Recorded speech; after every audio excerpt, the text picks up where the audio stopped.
let's get started. And I wanted to talk a little bit about Max Holloway and what I saw from that. Now, if you go back to the video that I posted before the fight, the top three things that Max Holloway, with some correct knowledge from a martial artist perspective, right?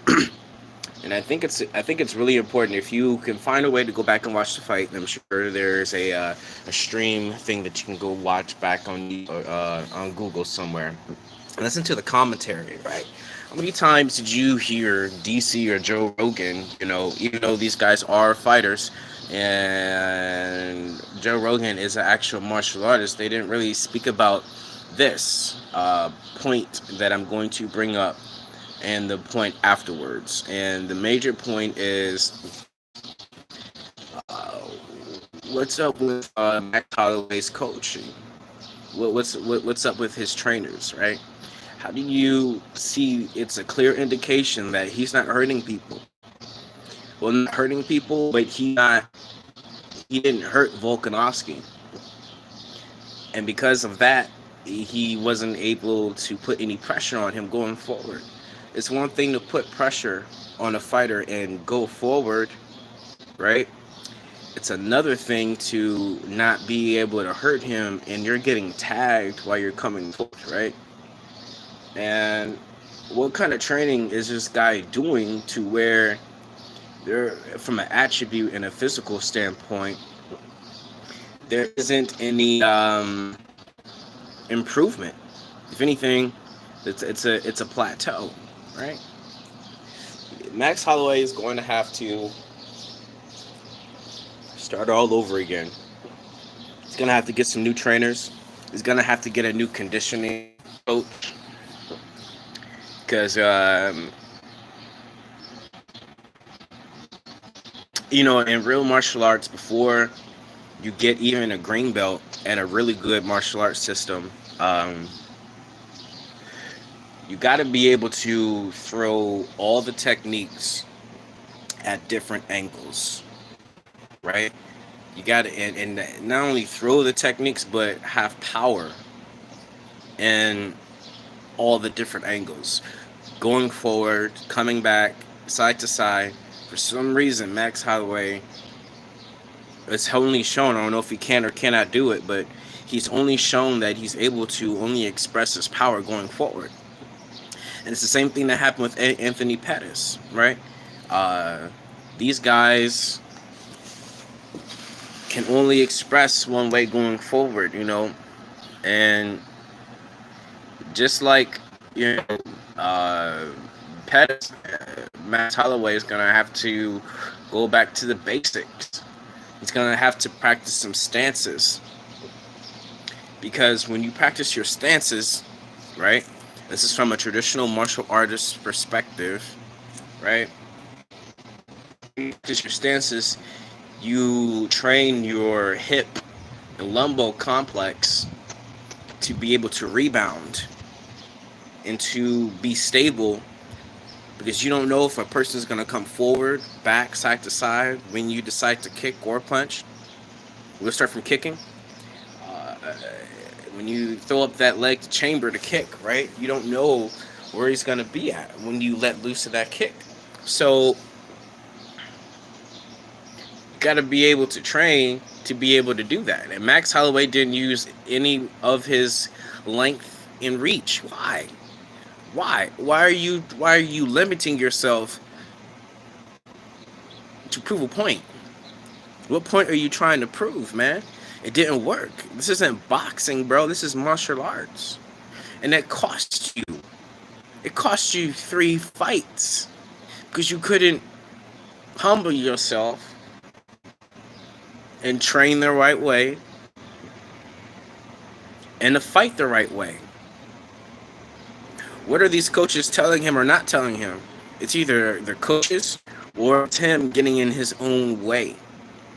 There's no way in hell that Max Holloway, and as a fighter who I really like, so I'm going to be a little bit harder on him. There's no way in hell that Max Holloway should be looking the same after losing those 2 fights. There should have been a clear indication of some sort of growth from a physical and a fitness standpoint and an attribute standpoint during this fight. And you can see from the first time that he hit Volkanovski, Volk, he actually did like a Hulk thing, like when you hit somebody and it don't hurt him, and he puts his hands down and tells you to come back for more, that does something to you psychologically. It makes you think. It takes you back to your training sessions, and you start questioning everything you did in your training camp, right? Like, dang, what can I do if and it broke him. I really think he broke in that first round. I think he broke because it was a repeat. It's like going and training with somebody at a gym who gives you work, and like, damn, I gotta spar him again today. Max Holloway needs to get some real traditional martial arts trainers in there to fix those problems. He's got to get a new strength and conditioning coach to fix his power. And a lot of people say, oh, well, power is something that you're born with. Like, no. In traditional martial arts, you can develop power in different forces. It's not a gene thing, right? It's not a gene thing. It's a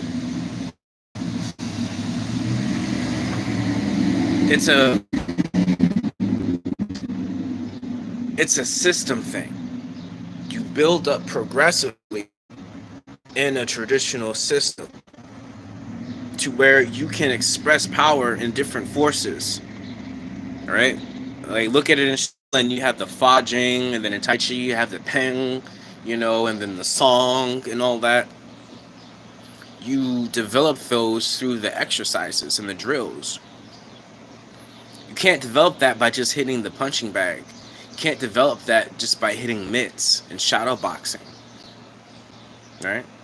You got to develop throws through the stances. You got to develop throws through footwork drills. You got to develop those by working on your stabilizers. You got to develop those from flexibility, right? Max didn't do any of that, and you could tell there was no pop in any of his shots. So Volkanovski can just walk him down, and then why would you continuously bring your target to the shorter man? Look, Izzy, he kept that range and that distance the whole fight, right? Why would you give that up? Volkanovski already has great cardio and great conditioning, right? So you make his job easier by bringing the target to him. Now he doesn't have to work hard to get inside your guard, all right? He doesn't have to work hard to intercept you. And if your shots don't hurt him, he can eat one of your shots and hit you. And we all saw how Volkanovski was able to really stun Max anytime he touched him. He had a big, huge cut on his eye. All because he decided to not humble himself and use your God-given advantages, man. Like, yeah, you may be the better technical boxer, bro, but you're not hurting him. You're not hurting him. So that means you gotta stun him and hit him when he doesn't expect it. That's what you gotta do with fighters with strong necks and who can take a punch. You gotta hit them when they don't see it. Like Mike Tyson said, the strongest punch is the one that they don't see coming. You gotta use your footwork. You gotta use your mind. You can't just power through everything when you go up against a brute like Volkanovski, right? So Max needs to get some new trainers. He's got to start all over, man. He's got to change his fighting style. He's got to get a new strength and conditioning coach. He's got to start all over because now all the other fighters are saw that, right? And if he doesn't do that, he's done. If he doesn't start all over and get a whole new team, he's done. Because now everybody's just like, oh, you can train yourself to take a shot, especially if you know that the person doesn't have a whole lot of pop. Look what happened to Anthony Pettis. Now everybody knows just to move him back. Take a shot or two, stay out of the way of the big flashy moves, and walk him down. You can't do that with great fighters like Mayweather or Izzy. They can switch it up.